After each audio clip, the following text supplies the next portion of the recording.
तिल हरदी अंग पिवराई देही,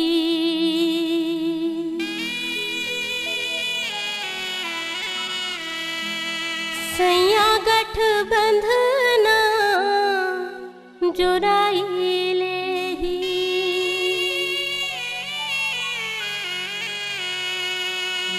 तीजा बर आहू तोर दुआर के मोरे मैया,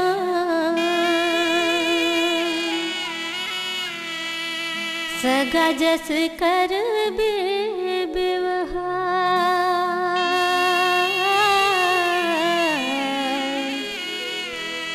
सगा जस कर व्यवहार।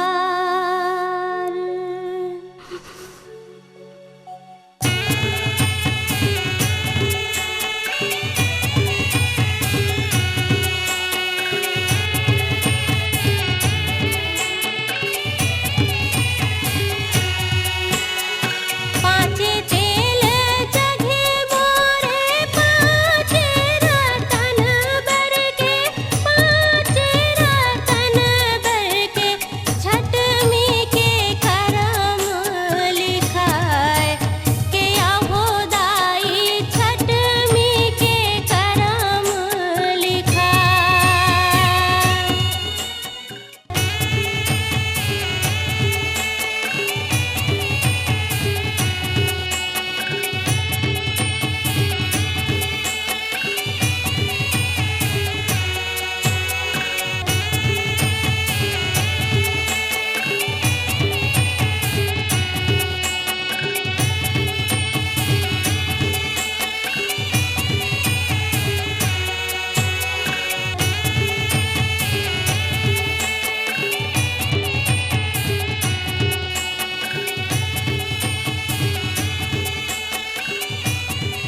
त्याग तपस्या है जे कर दिन गाने।